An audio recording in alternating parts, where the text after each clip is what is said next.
wabarakatuh. Alhamdulillahi rabbil alamin, wassalatu wassalamu ala asyrafil anbiya wa imamil mursalin sayyidina Muhammadin sallallahu alaihi wasallam wa ala alihi wa sahbihi ajma'in, amma ba'du.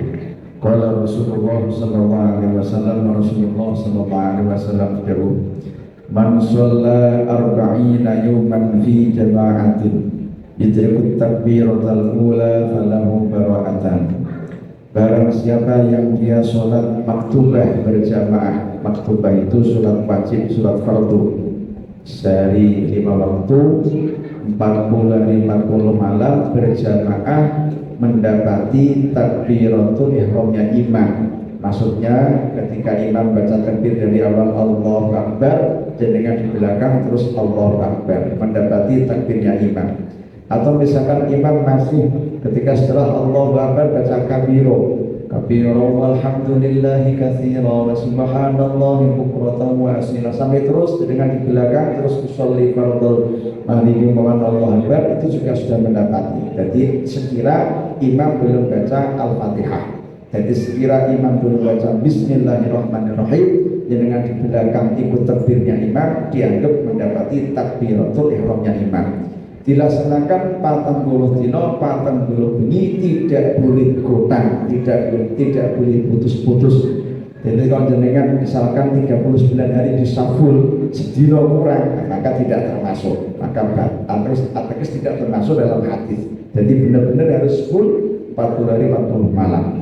Barang siapa yang dia bisa mengerjakan sampai seperti itu dari awal terus, maka falahu bara'atani, dia mendapatkan 2 kebebasan. Yang pertama bara'ah minan nar, bebas dari api neraka. Ini luar biasa, berkah fadilah, dapat fadilah berjamaah, iso awai bebas dari api neraka. Tapi ya susah, itu susah. Kita gampang tapi melaksanakannya susah.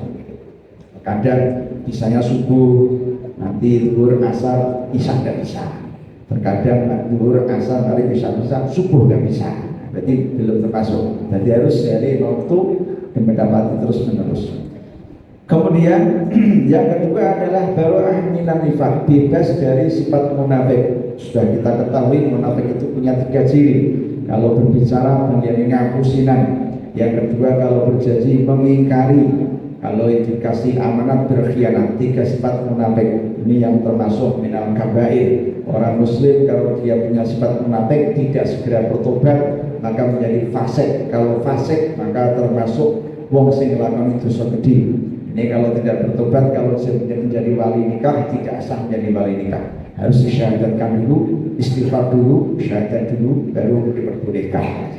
Jamaah rahimakumullah, banyak sekali sekarang orang yang munafik. Maka dari itu kalau ingin hatinya bersih dari munafik, jamaah berjamaahlah, jangan putus-putus. Tidak lagi jamaah fardu maktubah patang dino patang puluh.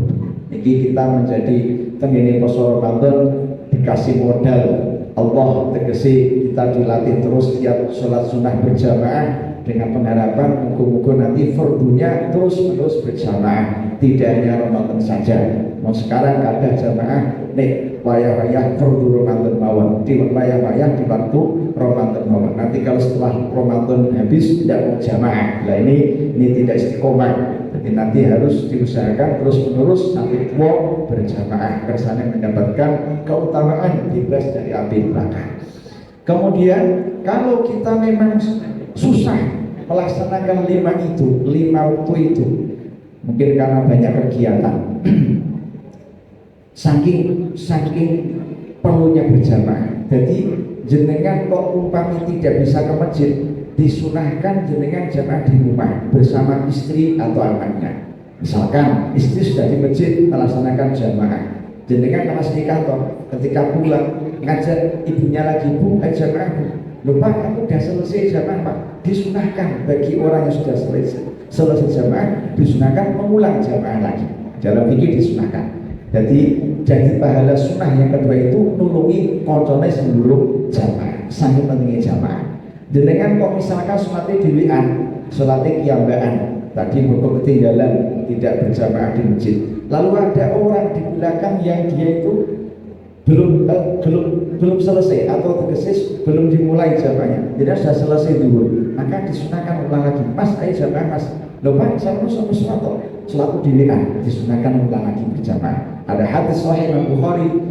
Pada waktu itu ada dua sahabat orang yang datang ke Madinah di waktu itu sholat asar, wakilnya sholat zuhur. Ketika dia masuk ke masjid, waktu itu sholat asar, dia tidak sholat. Tanya Rasulullah, baik kalian berdua dalamnya Rasul, apakah sudah sholat asar? Sudah ya Rasul, di perjalanan tadi kami dengan teman giliran menjaga atau sholat di sana.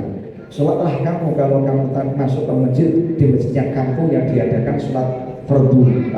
Apabila kamu sudah sholat fardu, kamu datang ke kampung lain mendapati dia melaksanakan fardu, maka sholatlah lagi.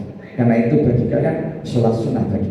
Kamu sudah sholat fardu karena belum berjamaah, masuk ke masjid orang di masjid kampung lain pas ditindaki berjamaah sholat asar, maka ulangilah sholatmu untuk sholat berjamaah asar.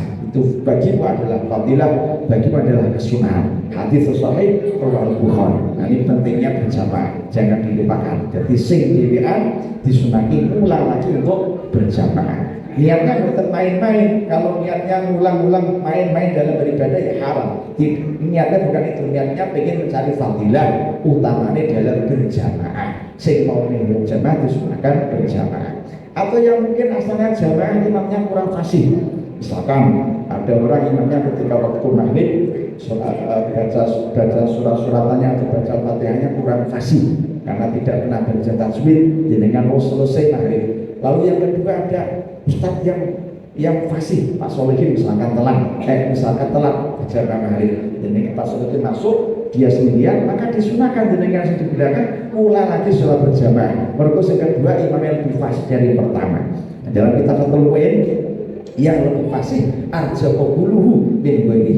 Orang imam yang lebih fasih lebih diharapkan diterimanya daripada yang tidak fasih. Maka disunahkan ulang lagi berjamaah. Yang pertama imamnya kurang fasih. Nah, seperti itu. Bahkan bisa wajib mulang jamaah, bisa wajib kalau imamnya tidak fasih, mengurangi huruf atau bisa merubah huruf dalam merubah makna dalam baca Al-Fatihah. Misalkan Bismillahirrahmanirrahim dibaca Bismillahirrahmanirrahim. Ha dibaca ka. Ini merubah makna. Kadang ada orang tua-tua yang mau belajar Bismillahirrahmanirrahim, bukan him tapi kim. Itu merubah makna, tidak boleh. Jenengan jadi makmum kok roti harus mufarokoh, mutus jamaah. Kalau ikut batal, sholatnya batal. Nek batal wajib ulang lagi sholatnya, batal. Maka dari itu kalau mencari imam diseleksi dulu, baca sembarangan. Kadang asal comot nggak kenal dia itu sudah pernah belajar atau belum. Nah, diseleksi dulu yang benar-benar bisa tajwid, yang bisa fikih, biar lebih arja hukum, biar jamaah kita lebih diharapkan diterimanya oleh Allah Subhanahu Wa Taala karena fasihnya. Semoga berkah dan manfaat. Walaupun sedikit, insyaallah nyambung. Assalamualaikum warahmatullahi wabarakatuh.